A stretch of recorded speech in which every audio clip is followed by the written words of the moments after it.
Isang simpleng ulam ang aking ibabahagi ngayong araw. Ito ay masustansya at madaling ihanda. Alright, umpisa na tayong magluto. At ito yung mung bean na pinakuluan ko siya hanggang sa ito'y malambot na.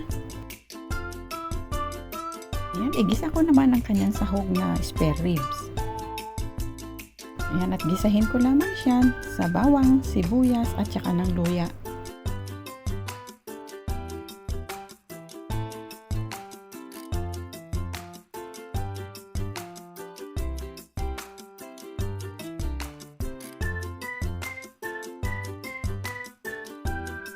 Ayan, at kapag lumabas na ang aroma ng ating mga ricado, ay ihalo ko na dito ang pinakuluan kong mung beans.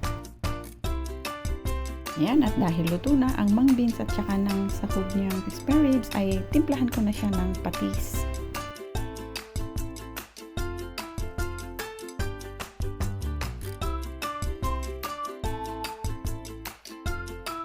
Ayan, at ihalo ko na din ang lettuce na hiniwa-hiwa ko siya sa maliliit.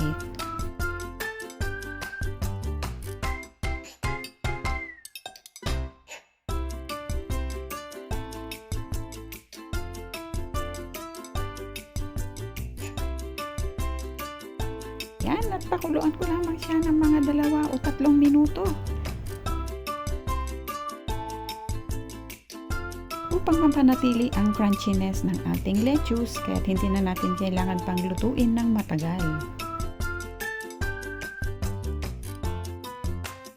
Yan, luto na ang aking masustansya at madaling lutuin o madaling ihandang ulam.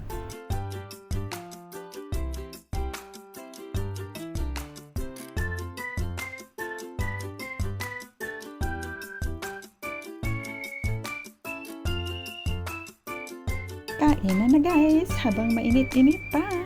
Marami pong salamat. Kita-kits ulit sa next video.